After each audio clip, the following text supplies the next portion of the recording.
Some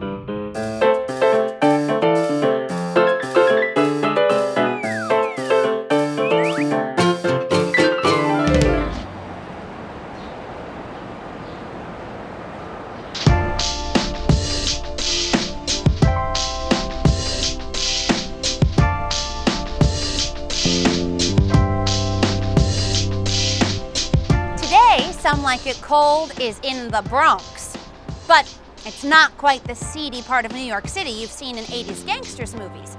In the last few years, an area that seemed like an off-limits part of town has become completely transformed, in part thanks to a culinary collective called Ghetto Gastro. Through food, entertainment, and you guessed it, ice cream, their mission is to bring the Bronx to the world and the world to the Bronx. But who are they?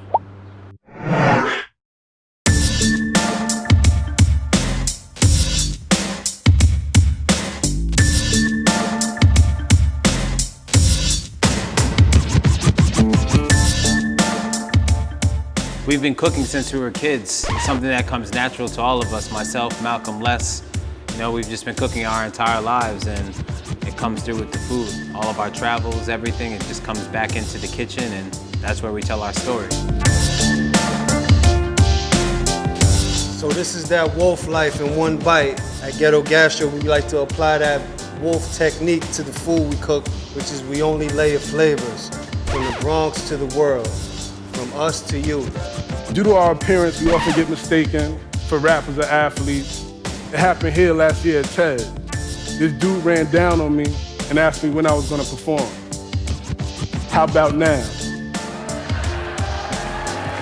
So yeah, man, this is the Bronx, the boogie down, a lot of steez, a lot of finesse. Primarily what we want to do is bring the Bronx to the world and the world to the Bronx. And that's what 36 Brix is all about.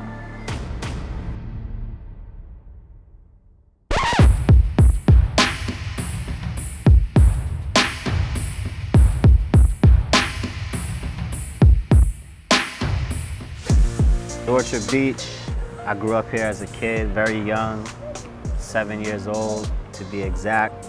I spent a lot of my summers here, and kind of this was my first introduction of like gelato and ice cream and ices, because you would have like the little carts come around with the cocoa, cherry, chocolate, you know, a lot of energy, a lot of vibes. And my first kind of introduction to dessert was an apple delight dessert. It was basically sauteed apples and vanilla ice cream. Like, you could really change people's mood, perceptions, everything with just a plate of food. I'm fortunate to work in some amazing restaurants. You know, that led me to be the pastry chef at Noma. And you know, it's very similar to Ghetto Gastro, just in the sense of connecting and relationships. Can we hold? Nah, that's normal.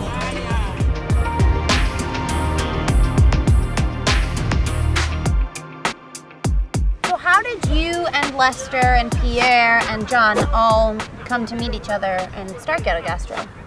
Well, I met John first at WD50. He saw that I was from the Bronx, and he wanted to meet me. And I was actually, after a long service, you know, I was tired.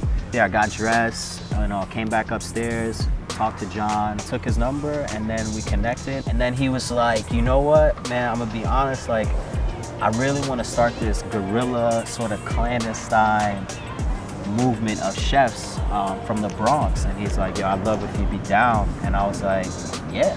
Ghetto Gastro is so unique because you work with, you know, Martha Stewart, and you do the premiere for Black Panther, but then really your main goal is to help your community, the Bronx. So how did you all come up with that idea and of your mission to?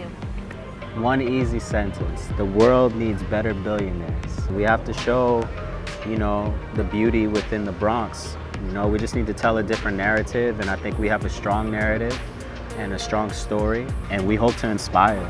You know, that's the goal. Well, it's been wonderful learning about how you came up from, you know, food in your childhood and you're using it to change the world, and I think it's time to go learn how ice cream is doing that. Shall we? For sure. Now it's time to make 36 Brix, Malcolm's plant-based ice cream. Now, I know 36 Brix came about shortly after you started Ghetto Gastro here in New York, but how did you get the idea to make it plant-based? To be quite frankly honest, after consuming a ton of dairy and meat products, my body started feeling a little bit weird, and I went to a health clinic and they told me, hey, you need to cut out certain things in your diet. Once I cut those ingredients out of my diet, the one thing I missed the most was ice cream. I really want to focus on trying to make a really satisfying gelato or ice cream, which is plant-based. Well, shall we get started? Yeah, let's do it. Okay, do you mind if I do it? I think you can. Raw sugar, coconut milk powder, dextrose, glucose. The locust bean gum. So Bean gum. I'll help you there. Go We'll just for it. sprinkle that. Hello. Okay, you can kind of go like this. It's almost like you're making a pie dough.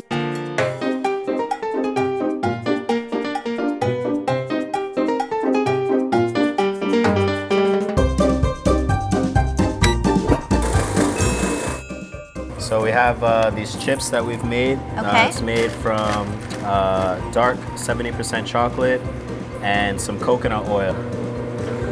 I guess they say 36 Brix is now born, huh?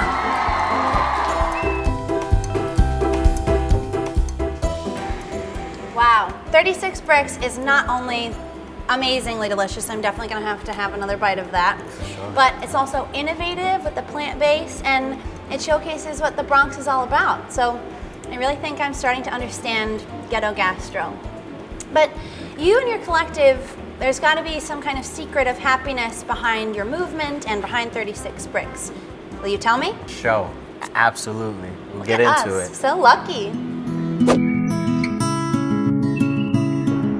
I think the happiness is it's very authentic, it's very true to us. We're not hiding anything. We're not trying to be someone else. We're not trying to be another gelato company. We're just being us. And I think we're bringing awareness, to the Bronx, to the world, via this gelato. Food brings people together, and that's the first commune. The dinner table is the first commune to organizing anything in life. When you want to have a conversation or a meeting, it's like, hey, let's meet for lunch. Instead, we're trying to do that with some gelato and make kids happy, adults happy, everybody happy, even little dogs and cats. So Awesome. we're gonna do it the plant-based way though. No dairy, no animal products. There we go. Very steezy. Yes.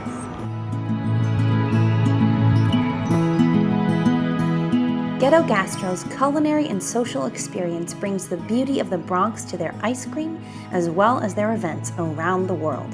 We can't wait to see what they do next. For our last story in New York, we head to Dino Russo's Uncle Louie G's.